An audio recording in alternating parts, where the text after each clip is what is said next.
प्यारे बच्चों नमस्कार। और मैं आपके सामने राजेंद्र सिंह। आज का जो हमारा टॉपिक है वह रहेगा अंतर्राष्ट्रीय संबंध के अंतर्गत अंतर्राष्ट्रीय राजनीति के विकास के चरण। कल हमने अध्ययन किया था अंतर्राष्ट्रीय राजनीति किसे कहते हैं, उसकी कुछ परिभाषाओं का अध्ययन हमने किया था। परंपरागत और समसामयिक दोनों ही प्रकार की परिभाषाओं को हमने देखा था। उसके पश्चात अंतर्राष्ट्रीय राजनीति का जो क्षेत्र है उसको भी हमने कल देखा था। और आज हम अध्ययन करेंगे अंतर्राष्ट्रीय राजनीति के विकास के चरण को। तो चलिए सीधा प्रारंभ करते हैं अपने आज के लेक्चर को।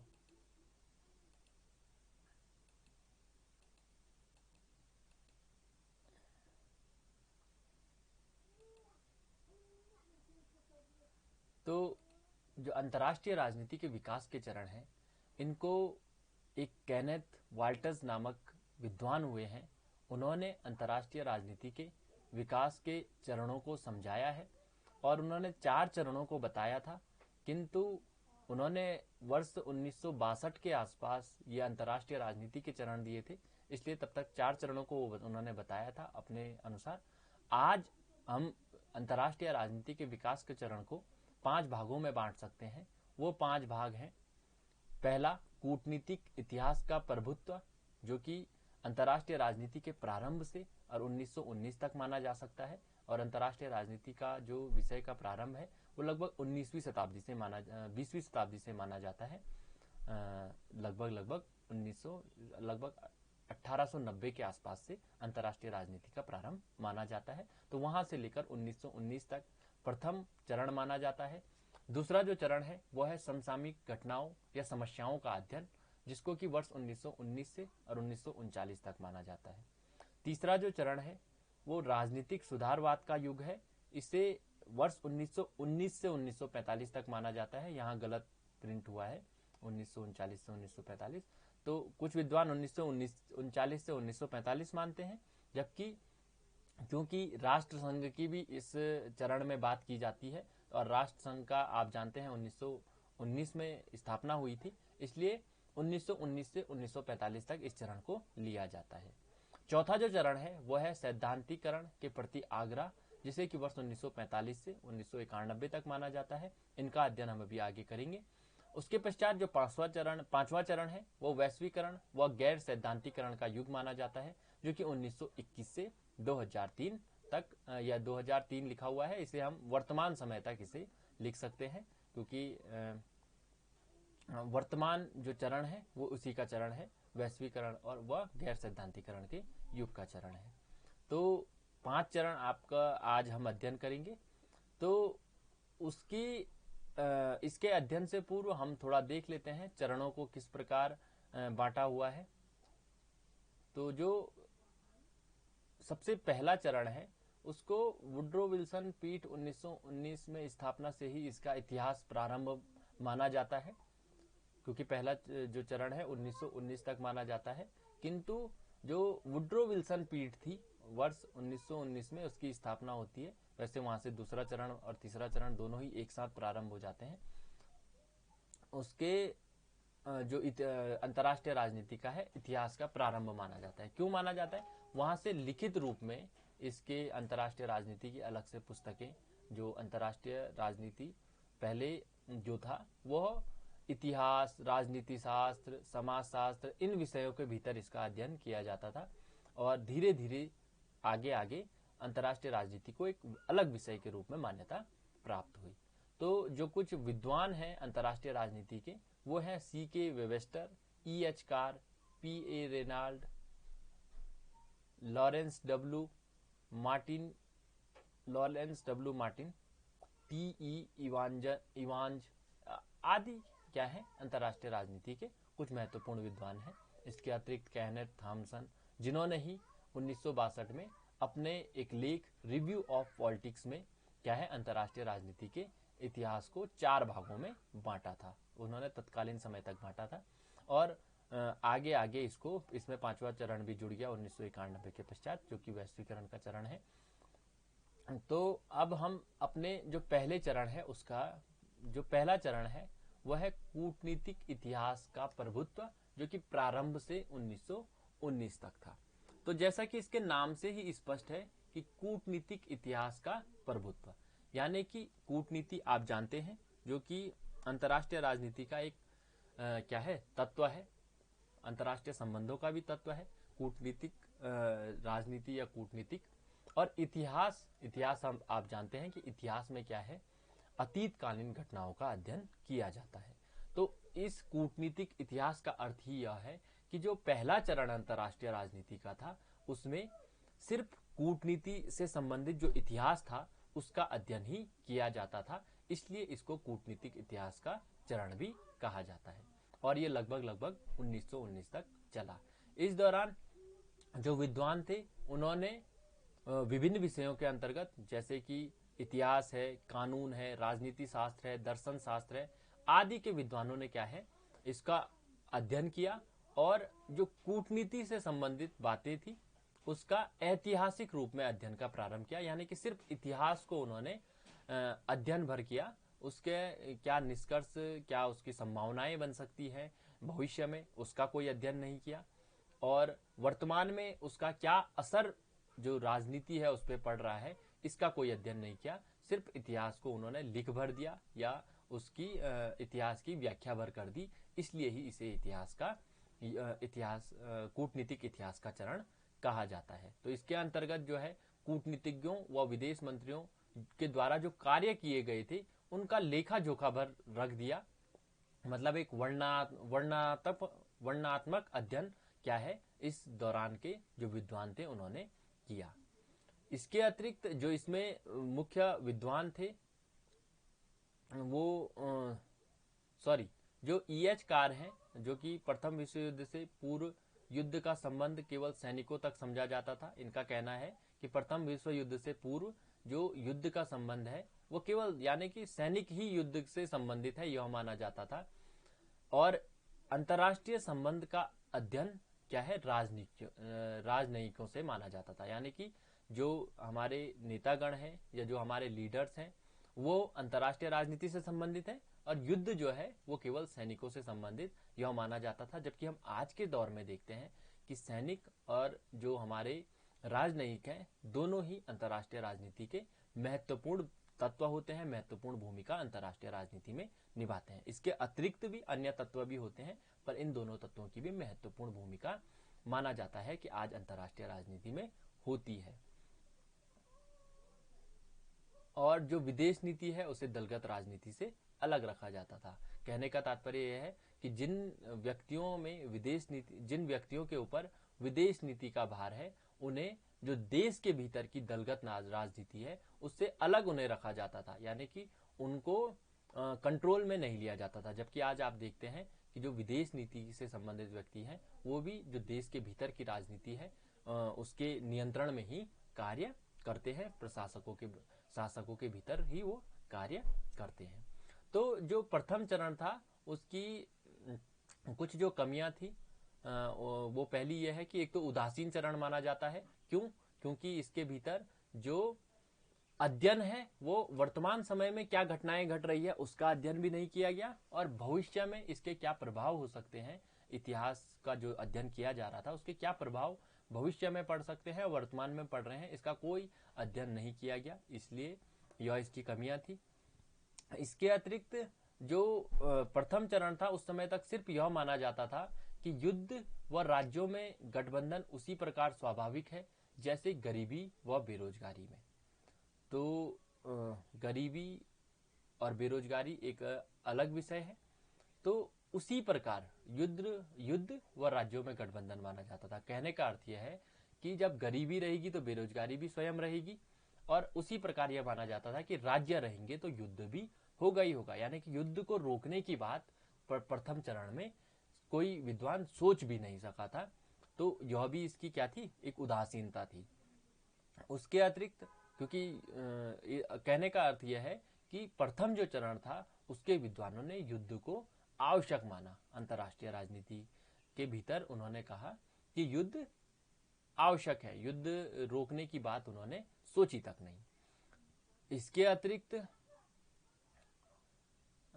कुछ रीजंस थे कि क्यों उन्होंने ऐसा माना, क्योंकि प्रथम विश्व युद्ध से पूर्व जो युद्ध होते थे वो प्रथम विश्व युद्ध का जो युद्ध हुआ था वो 4 सालों का हुआ था। उससे पूर्व इतने जो भयंकर युद्ध थे वो कभी नहीं हुए, इसलिए उन युद्धों को रोकने की बात भी नहीं सोची गई थी। और इसके अतिरिक्त संचार साधनों का भी अभाव था, चाहे वो किसी भी प्रकार के संचार साधन हो, चाहे वो तकनीकी से जुड़े संचार साधन हो, चाहे वो जो भूमिगत संचार साधन है, तो किसी भी उनका क्या है विकास नहीं हुआ था। और अंतर्राष्ट्रीय जो राजनीति है वह आज अगर हम अंतर्राष्ट्रीय राजनीति का अध्ययन करते हैं तो एक ग्लोबल विश्व की बात करते हैं कि संपूर्ण जो ग्लोब है वो एक राष्ट्र दूसरे राष्ट्र, एक राष्ट्र की कोई छोटी से छोटी घटना हो वो दूसरे राष्ट्र पर असर डालती है, किंतु तत्कालीन समय तक ऐसा नहीं माना जाता था। और जो अंतर्राष्ट्रीय राजनीति, एक अवगुण इसका यह भी था कि तत्कालीन समय में अंतर्राष्ट्रीय राजनीति के अध्ययन में कुछ शक्तिशाली राष्ट्रों का ही अध्ययन किया जाता था। तो कुल मिलाकर कहें तो तत्कालीन जो प्रथम हमारा चरण है उसमें सिर्फ इतिहास का अध्ययन ही किया जाता था। उसके पश्चात हमारे पास जो दूसरा चरण आता है वह है समसामयिक घटनाओं या समस्याओं का अध्ययन। तो दूसरे, जहां प्रथम चरण में सिर्फ इतिहास का अध्ययन भर किया गया विद्वानों के द्वारा, वहीं दूसरे चरण में सिर्फ जो वर्तमान की घटनाएं थी उनका ही अध्ययन, यानी कि 1919 से और 1939 के मध्य की जो घटनाएं थी सिर्फ उनका अध्ययन भर किया गया। थोड़ा सा इतिहास को भी जोड़ दिया गया और वर्तमान पे अधिक फोकस किया गया, इतिहास को उस समय के विद्वानों ने कम छुआ। तो यह दूसरा चरण अंतर्राष्ट्रीय राजनीति का था। तो इस दौरान आप जानते हैं कि जो राष्ट्र संघ था उसका उदय भी हुआ था 1919 में ही। तो कहीं ना कहीं जो दूसरा चरण है और तीसरा चरण है वो साथ के साथ चल रहे थे, इस चीज का भी आपको ध्यान रखना है। तो इसमें स्पष्ट लिखा है, जहां प्रथम चरण में इतिहास पर अधिक जोर दिया गया था, वहीं इस चरण में इतिहास की घटनाओं को पर कम बल दिया गया और जो वर्तमान की समस्याएं थी उन पर अधिक बल दिया जाने लगा। तो इस जो चरण है इसकी भी कुछ कमियां हैं। तो दो मूलभूत कमियां जो हैं वह थी, पहली यह कि इस काल में अंतर्राष्ट्रीय राजनीति में सार्वभौमिक सिद्धांत का विकास नहीं हो सका। सार्वभौमिक सिद्धांत का अर्थ है कि संपूर्ण विश्व के लिए एक ही, संपूर्ण विश्व की राजनीति के लिए एक ही सिद्धांत का विकास नहीं हो सका। अलग अलग राष्ट्रों के लिए अलग अलग सिद्धांतों का निर्माण किया गया विद्वानों के द्वारा।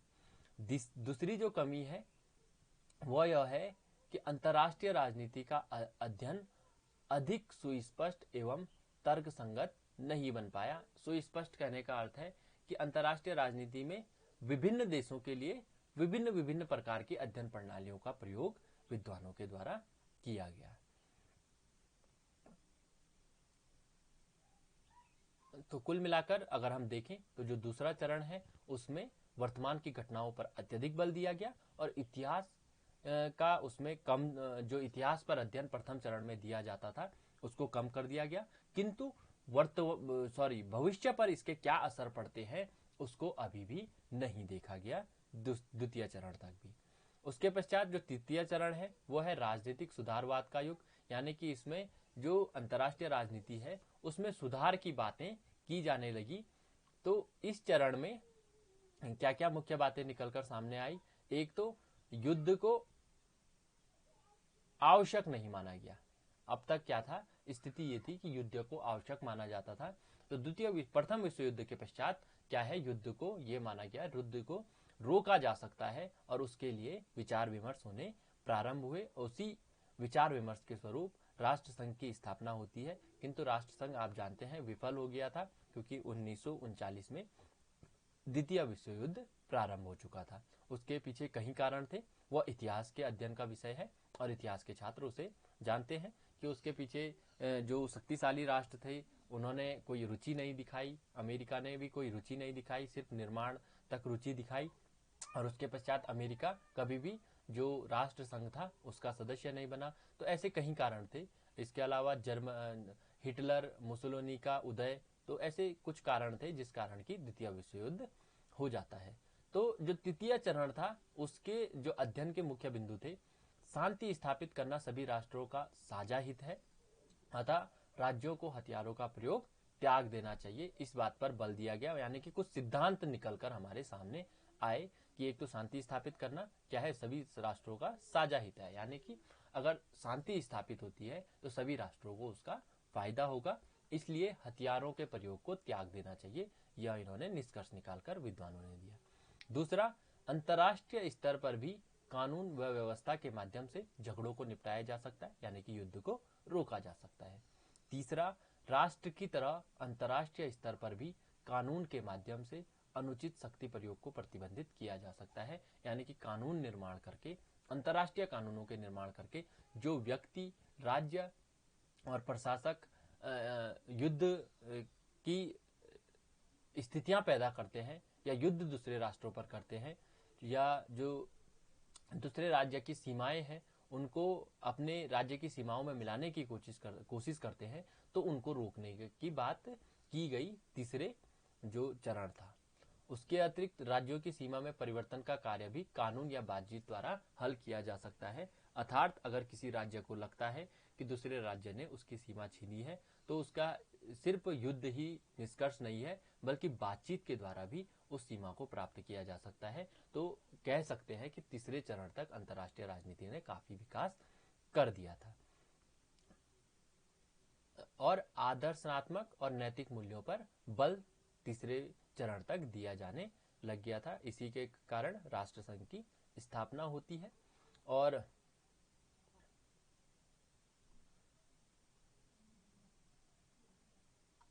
इसके पश्चात जो हमारा चौथा चरण है वो है सैद्धांतिकरण के प्रति आग्रह, जो कि 1945 से 1991 तक चलता है। इस दौरान आप जानते हैं कि संयुक्त राष्ट्र संघ की स्थापना हुई थी और संयुक्त राष्ट्र संघ ने कई प्रकार के, चाहे वो व्यापार से संबंधित हो, चाहे वो जो विकासशील राष्ट्र हैं उनके विकास की बात हो, चाहे वो तृतीय विश्व युद्ध के देश हो, तृतीय विश्व के देश हो, उनके विकास की बात हो, अर्थात जो विकसित और विकसित राष्ट्र भी नहीं है और विकासशील राष्ट्र भी नहीं है, बल्कि तृतीय विश्व के देश हैं जो कि काफी पिछड़े हुए राष्ट्र हैं, तो उनको भी कैसे अन्य विकसित और विकासशील राष्ट्रों के बराबर की स्थिति में लाया जा सकता है, इस संदर्भ में चर्चाएं संयुक्त राष्ट्र संघ के माध्यम से होनी प्रारंभ हुई। तो जो सैद्धांतिकरण का कहने का अर्थ है कि इसमें सिद्धांतों के निर्माण भी अंतर्राष्ट्रीय राजनीति के संदर्भ में होने लगे, विभिन्न विभिन्न प्रकार के सिद्धांत विभिन्न विभिन्न विद्वान देने लगे। और आप जानते हैं कि 1945 से लेकर 1991 तक शीत युग का दौर था और दो शक्तियां हमारे पास थी, एक थी सोवियत संघ और दूसरी थी संयुक्त राज्य अमेरिका। दोनों के मध्य टकराव हो रहा था अपनी विचारधारा को लेकर। कोई ऐसा टकराव नहीं था कि डायरेक्ट युद्ध आपस में दोनों देश कर रहे हों, बल्कि विचारधारा को लेकर क्या था, दोनों ही देशों में शीत युद्ध, यानी कि सिर्फ विचारों का युद्ध क्या है, उन दोनों ही देशों में, दोनों ही देश के गुटों में चल रहा था।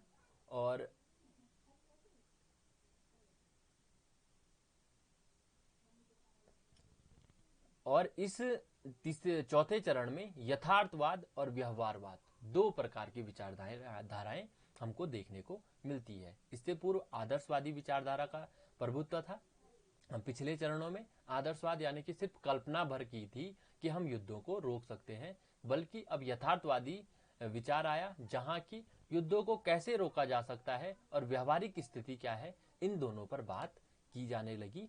और इस समय के जो विद्वान थे, E.H. Carr, Schwarzenberger, Quincy Wright, सुम्बा आदि जो विद्वान थे, उन्होंने इस प्रकार के दृष्टिकोणों को क्या किया, विकसित किया। किंतु जो हर्ष जे मार्गेंथाउ एक विचारक हुए हैं अंतर्राष्ट्रीय राजनीति में, उन्होंने अब भी शक्ति को क्या है, शक्ति और संघर्ष को क्या अंतर्राष्ट्रीय राजनीति में मूल तत्व माना और माना कि बिना शक्ति मतलब कोई भी राष्ट्र है, अंतर्राष्ट्रीय राजनीति तभी चलती है और अंतर्राष्ट्रीय राजनीति का अस्तित्व ही तब है क्योंकि वह शक्ति के लिए क्या है, एक संघर्ष है। और हंस जे मार्गेंथाउ के 6 सिद्धांत हैं इस संदर्भ में, उसका अध्ययन हम अपने आगे आने वाले वीडियोस में करेंगे। तो मैंने आपको बताया तीसरे चरण में यथार्थवाद, व्यवहारवाद, इनका ऐसे सिद्धांतों का की उत्पत्ति चौथे चरण में होती है। तो इसमें विभिन्न देशों की विदेश नीतियों को प्रभावित करने वाले कारकों का अध्ययन प्रारंभ हुआ, यानी कि जो विभिन्न देशों की विदेश नीतियां हैं कैसे वो प्रभावित होती है, कौन कौन से ऐसे कारण होते हैं कि राष्ट्रों की विदेश नीतियां बदलती रहती है, उनका अध्ययन प्रारंभ हुआ। विदेश नीति संचालन की पद्धतियों का अध्ययन हुआ, अर्थात वो कौन कौन सी पद्धतियां हैं जिनसे राष्ट्रों की विदेश नीतियां निर्मित होती है और संचालित की जाती है। इसके अतिरिक्त अंतर्राष्ट्रीय विवादों और समस्याओं के समाधान के क्या उपाय हो सकते हैं, इन पर भी अध्ययन प्रारंभ हुआ। उसके पश्चात जो लास्ट और अंतिम दौर है, अंतिम चरण है, वो है वैश्वीकरण और गैर सैद्धांतिकरण का युग, जो कि वर्ष 1991 से वर्तमान समय तक है। और इस समय संपूर्ण विश्व को क्या है, एक ग्लोबल विलेज के रूप में माना जाता है, और माना जाता है कि संपूर्ण विश्व क्या है, एक साझा गांव है। और राष्ट्रवाद की भावना को अब नकार के अंतर्राष्ट्रीयवाद की भावना इस युग में हमको देखने को मिलती है। और वैश्वीकरण, जैसा कि आप जानते हैं कि विश्व का एकीकरण, इसे ही वैश्वीकरण कहा जाता है। और उदारीकरण, यानी कि उदार नीतियां, जिससे कि जो व्यक्ति हैं राष्ट्रों के या विश्व के जो राष्ट्र हैं उनको अत्यधिक लाभ मिल सके। मुक्त बाजार व्यवस्था, यानी कि सभी विश्व में एक राष्ट्र दूसरे राष्ट्र के साथ मुक्त बाजार व्यवस्था। आप जानते हैं कि राष्ट्रों के मध्य जो व्यापार होता है, ट्रेड होता है, उसमें कुछ कर, टैक्सेस लगाए जाते हैं, तो उन टैक्सेस को हटाने की बात इस दौर में की जाती है। और काफी सारे ऐसे क्षेत्र हमको विश्व में देखने को मिलते हैं जहां की यह मुक्त बाजार व्यवस्था स्थापित भी हो चुकी है।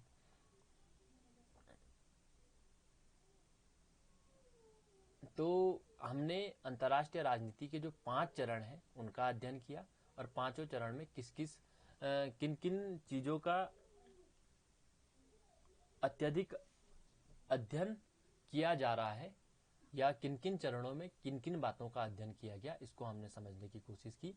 तो एक बार इसको आप पॉज करके पढ़ लेंगे तो मेरा विश्वास है कि आपको यह और अच्छी तरीके से समझ में आ जाएगा।